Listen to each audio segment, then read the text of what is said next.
Hello students, welcome back to MSS English classes. I am Parul and this video is part 7 on the second chapter of prose from English Hornbill book for the student of class 11th.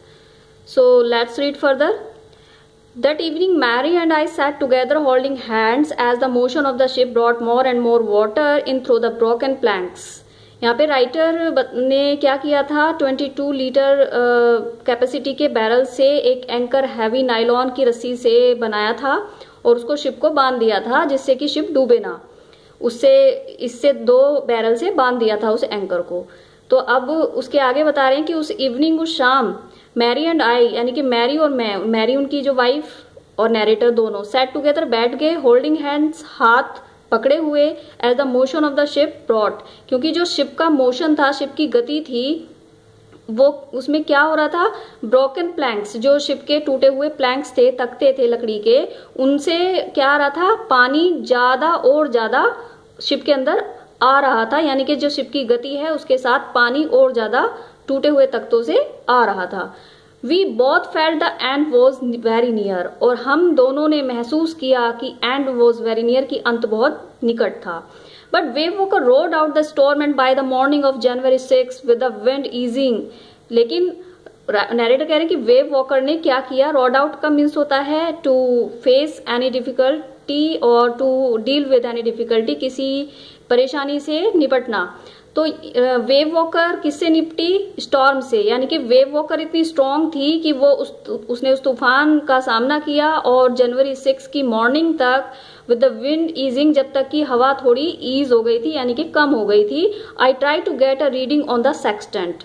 Sextant एक ऐसा instrument होता है जिससे आप पता लगा सकते हैं, कि आप अंदाजा लगा सकते हैं अपनी पोजीशन का, कि आप किस एल्टीट्यूड पर हैं और अपना रास्ता ढूंढ सकते हैं। तो एक ऐसा इंस्ट्रूमेंट जिस पर वो कह रहे हैं कि मैंने प्रयास किया एक रीडिंग लेने का, एक अनुमान लगाने का, उससे एक रीडिंग की वो अंदाजा लगाना चाहते थे कि अब वो कहाँ हैं और उन्हें किस दिशा में आगे बढ़ना है। Back in the chart room, और चार्ट रूम में वापस गए। I worked on wind speeds, changes of course, drift and current in an effort to calculate our position. और वो कह रहे हैं कि मैं चार्ट रूम में वापस गया, मैंने वहां पे विंड स्पीड यानी कि जो हवा की गति है उस इंस्ट्रूमेंट के थ्रू वो चेक किया, चेंजेस ऑफ कोर्स की किस दिशा में चेंजेस, परिवर्तन करना है, किस दिशा में बढ़ना है आगे, किस दिशा में मुड़ना है, और क्या ड्रिफ्ट और करंट यानी कि पानी का जो बहाव है, जो धारा है, वो किस मोड में बह रही है, तो उस सबको चेक करना। तो उसके लिए एक एफर्ट किया मैंने, कैलकुलेट करने का एक अंदाजा उन्होंने लगाया अपनी पोजीशन का कि वो कहां पर हैं, इन सबको करके। The best I could determine was that we were somewhere in 150,000 kilometers of ocean looking for a 65-kilometer wide island. The best I could determine, कि सबसे अच्छा जो मैं डिटरमाइन कर सकता था, जो दृढ़ निश्चय मैंने किया था, वो मेरा दृढ़ निश्चय क्या था, दैट कि हम कहीं पर थे, कि उन्होंने जो एक रीडिंग लेके जो कैलकुलेट किया था तो उन्होंने लगाया, उससे उन्हें पता चला पोजीशन का कि वो उस 150,000 किलोमीटर का जो ओशन है, यानी कि इतना बड़ा ओशन, सदर्न पार्ट जो इंडिया का सदर्न ओशन है, तो वो बहुत बड़ा है और वो 150,000 किलोमीटर के एरिया में फैला हुआ है। तो उस एरिया में एक 65 किलोमीटर, केवल मात्र 65 किलोमीटर विस्तार वाले द्वीप को ढूंढना, लुकिंग फॉर, सर्च करना बहुत ही मुश्किल काम था। लेकिन वो कह रहे हैं कि मैंने अपना सबसे अच्छा प्रयास किया और मैंने डिटरमाइन किया उसको खोजने का, रीडिंग लेकर। While I was thinking, Shu moving painfully joined me, और जब मैं सोच रहा था इस सब के बारे में, तभी शू यानी कि उनकी बेटी मूविंग पेनफुली उनके पास चलती हुई आई। पेनफुली ऐसा लग रहा था कि उसको दर्द है। जॉइन मी, वो मुझसे आके मिली। The left side of her head was now very swollen and her blackened eyes narrow to slits. Slits होता है जैसे एक चीरा लग जाना किसी चीज में, चीरा सा दिखना, तो उसकी आंखें सूज गई थी, तो उसकी आंखें बिल्कुल स्लिट्स, सीधी बिल्कुल ऐसे दिख रही थी। तो लेफ्ट साइड उसके हेड की जो बायां हिस्सा था वो अभी भी स्वेलन था, स्वेलन का मीन्स होता है सूजा हुआ था, और उसकी जो आंखें जो काली हो गई थी काले घेरे हो गए थे वो स्लिट जैसी नैरोड हो गई थी, यानी कि छोटी हो गई थी। She gave me a card, उसने मुझे एक कार्ड दिया, शी हैड मेड, जो उसने बनाया था, शिव ने। On the front she had drawn caricatures of Mary and me with the words, और उसने क्या बनाया था, उसने कैरिकेचर्स मीन्स कार्टून्स और पिक्चर्स ऑफ समवन, किसी का कार्टून, और किसका कार्टून बनाया था उसने, ड्रॉ किया था मैरी और मेरा, कि मैरी का और मेरा। उसने कुछ वर्ड्स भी उस पर लिखे थे, वो ड्रॉ किया था। और क्या लिखा था, here are some funny people, did they make you laugh, यहाँ पर कुछ फनी पीपल हैं, कुछ बहुत ही स्ट्रेंज लोग हैं, क्या उन्होंने आपको हंसाया। I laughed a lot as well, मैं तो बहुत हंसी। इनसाइड वॉज अ मैसेज, और उसके अंदर एक मैसेज था, oh how I love you boss, so this card is to say thank you and let's hope for the best. तो उसके अंदर उसने ये लिखा हुआ था कि मैं आपको कितना प्यार करती हूँ, दोनों को, मम्मी पापा को, और ये कार्ड जो है वो यही कहता है कि आपको थैंक यू कहना चाहता है कि आप हमारे लिए इतना कर रहे हो, let's hope for the best, और हम अच्छे के लिए आशा करते हैं, हमें अच्छे के लिए आशा करनी चाहिए कि सब ठीक होगा। somehow we had to make it, और किसी भी तरह, नरेटर कह रहे हैं कि हाँ हमें किसी भी तरह to make it, इससे निपटना था, इससे बाहर आना था, इस सिचुएशन से शिप को बचाना था। I checked and rechecked my calculations, we had lost our main compass। अब नरेटर कह रहे हैं कि मैंने चेक किया, रीचेक्ट किया सभी चीज़ों को, अपने कैलकुलेशंस को, जो मैंने रीडिंग ली थी, जो अंदाज़ा लगाया था, उस सबको बार बार चेक किया। और वो कह रहे हैं कि हमारा जो मेन कंपास था, कंपास एक ऐसा इंस्ट्रूमेंट होता है जो डायरेक्शन को बताता है, तो वो कह रहे हैं कि जो मेन कंपास था, जो डायरेक्शन को बताने वाला था, वो हम खो चुके थे। And I was using a spare, और मेरे पास एक और एक्स्ट्रा था जिसे हम यूज कर रहे थे, which had not been corrected, जो सही से काम नहीं करता था, for magnetic variation. Magnetic means magnet से जो चेंजेस आते हैं, जैसे प्लस और माइनस का जो एरर होता है, उसको वो करेक्ट नहीं बता सकता था। I made an alliance for this, और मैंने इसके लिए क्या लिया, एक मार्जिन लिया, एक अंदाजा मैंने लगाया। And another estimate of the influence of the westerly currents which flow through this part of the Indian Ocean, और मैंने एक और अंदाजा लगाया, influence of the westerly currents. Westerly currents means पश्चिम दिशा में बहने वाली धारा, जो सदर्न ओशन है उसमें जो धारा बहती है वो वेस्टर्न यानी कि पश्चिमी दिशा की ओर बहती हैं। तो जो बहती थी through this part of Indian ocean, यानी भारतीय महासागर के इस पार्ट के थ्रू जो बह रही थी करंट्स, जो धारा पश्चिम दिशा में, तो उनका जो प्रभाव है, उनका क्या प्रभाव होगा, उसका भी एस्टिमेट लिया। और उसके लिए मतलब ये जो इंस्ट्रूमेंट था उनके पास, वो सही से करेक्ट दिशा नहीं बता सकता था, इसका अंदाजा उन्हें लग गया था। About 2 p.m. I went on deck and asked Larry to steer a course of 185 degrees। बस उन्होंने एक रफली एवरेज लिया था। वो कह रहे हैं कि 2 बजे लगभग मैं डेक पर गया, फर्श जो फ्लोर होता है शिप का, और मैंने लैरी को वहां पर कहा कि वो स्टीयर करे शिप को, मतलब चलाए, उसकी दिशा मोड़े किधर, 185 की डिग्री की दिशा में उसको चलाए। अब उन्होंने इतना मतलब इससे अंदाजा लगा लिया था। और वो कह रहे हैं इफ वी वर लकी, यदि हम लकी हुए, हमारा भाग्य अच्छा हुआ, मैंने उससे बताया with a conviction, conviction means firm determination, दृढ़ निश्चय के साथ मैंने कहा, आई डिड नॉट फील, लेकिन मुझे महसूस नहीं हुआ, ही कुड एक्सपेक्ट टू सी, कि लैरी एक्सपेक्ट करता था, उसे मेरी बात पर विश्वास था, ऐसा मुझे फील हुआ कि उसे शायद विश्वास नहीं था मेरी बात पर, जब मैंने उसे पूरे दृढ़ निश्चय के साथ कहा to see the island at about 5 PM, कि हम 5 बजे तक द्वीप को देख लेंगे, द्वीप पर पहुंच जाएंगे। Then with a heavy heart I went below, climbed on my bunk, और मैं फिर बहुत ही हैवी हार्ट यानी कि बहुत ही उदास हृदय के साथ मैं नीचे गया और अपने बंक मीन्स बेड पर चढ़ा। एंड अमेजिंगली डोज्ड ऑफ, और क्या हो गया, सो गया। Dozed off means to sleep. Amazingly कह रहे हैं सरप्राइजिंगली कि मैं इतनी टेंशन में था, और इतनी टेंशन में होने के बाद मैं कैसे सो सकता था, तो राइटर को यही यहाँ पे सरप्राइज हो रहा है। When I walk it was 6 PM, और जब मैं जागा तो 6 बजे थे। एंड ग्रोइंग डार्क, अंधेरा हो रहा था। आई न्यू, मैं जानता था, we must have miss the island, कि हम आइलैंड को कहीं मिस कर दिए हैं, क्योंकि आइलैंड केवल 65 किलोमीटर का था और उसे ढूंढना बहुत मुश्किल था। तो उन्हें लगा कि हम आइलैंड, जो द्वीप था जहाँ आइलैंड एम्स्टर्डम, जहाँ हमें पहुंचना था, तो उसे हम क्या कर चुके हैं, मिस कर चुके हैं, क्योंकि राइटर को यहाँ पहुंचना था और उनकी जो शिप थी वो यहीं कहीं थी। तो अब वो कह रहे हैं कि अब लग रहा है कि हमने उसे मिस कर दिया है।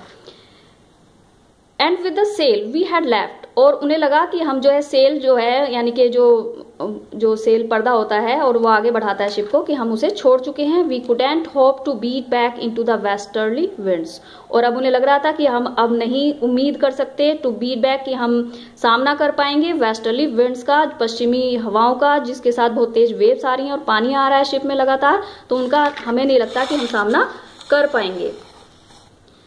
At that moment, a tousled head appeared at my bunk. At that moment, और उसी समय एक tousled head means बिखरे हुए बाल, डिसअरेंज्ड वे में जो बाल होते हैं उनको tousled head कहते हैं। तो डिसअरेंज से बाल थे और उस बालों के साथ मेरे बंक यानी कि बिस्तर पर कोई आया। Can I have a hug?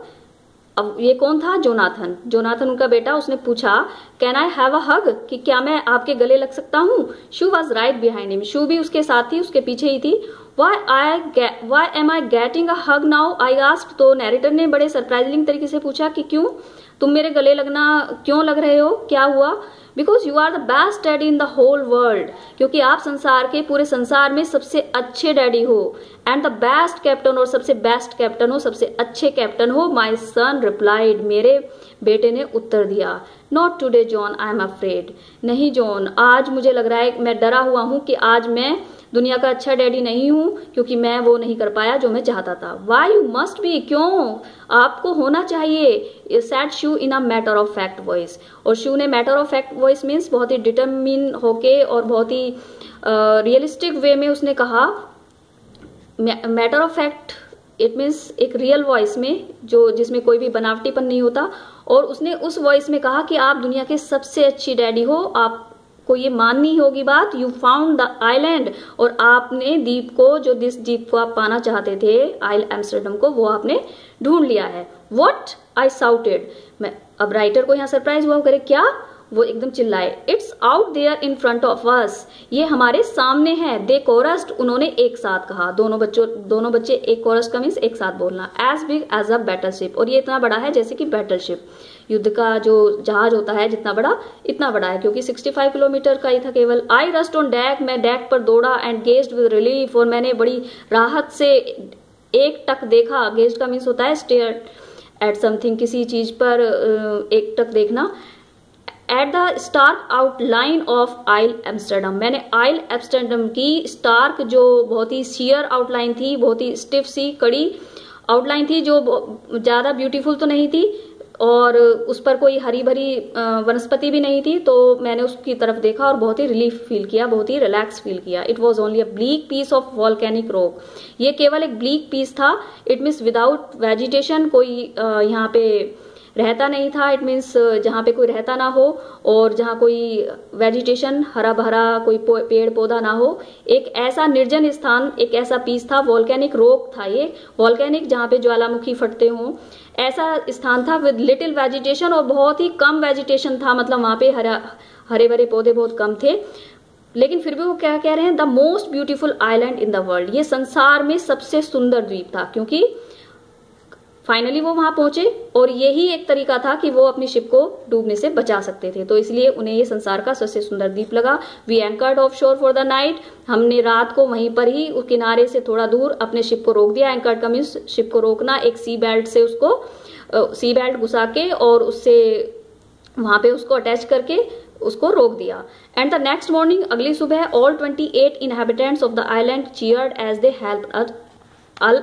Helped us ashore. और वहां पे 28 इनहेबिटेंट्स रहते थे, यानी कि कितने लोग रहते थे वहां पे, 28। ये जो यहाँ पे ये है आइल एम्स्टर्डम, यहाँ पे राइटर पहुंच चुके हैं और यहाँ ये फ्रेंच की साइंटिफिक बेस है, फ्रेंच की प्रॉपर्टी है, और यहाँ इस जगह पर, इस द्वीप पर केवल 28 लोग रहते हैं। तो वही कह रहे हैं राइटर कि यहाँ पे जो 28 लोग रहते हैं उन्होंने हमें चीयर किया, उन्होंने हमें मतलब हमारे साथ आए और बोले और हमें बहुत अच्छे से खुशी से उन्होंने चीयर किया। As they helped us ashore, उन्होंने हमारी उस शोर पर यानी कि उस किनारे पर शी के मदद भी की। With land under my feet again, और उस my feet again my thoughts were full of Larry and Harbi.